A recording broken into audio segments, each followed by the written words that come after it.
Well, it's a potential game changer in the impeachment trial from the former national security advisor.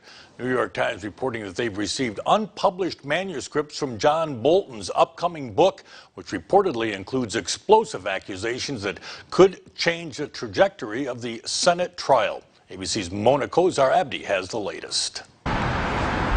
Good morning. No comment from former National Security Advisor John Bolton leaving his house this morning. But the New York Times has reportedly obtained an unpublished manuscript of his upcoming book titled, quote, "The Room Where It Happened," which conveys his thoughts about his time at the White House. According to the Times, Bolton writes President Trump told him in August of 2019 that he wanted to continue withholding military aid to Ukraine until officials there launched investigations into the Democrats and the Bidens. President Trump tweeting out a denial, writing he never told Bolton that. Bolton had never complained, and that the only reason he's saying it now is, quote, to sell a book. Bolton's account, according to the New York Times, contradicts what President Trump's defense team argued during the first day of their opening statements in his impeachment trial Saturday. There is simply no evidence anywhere that President Trump ever linked security assistance to any investigations. According to the Times, Bolton also writes Secretary of State Mike Pompeo privately acknowledged to him that Rudy Giuliani's allegations about the U.S. ambassador to Ukraine were baseless,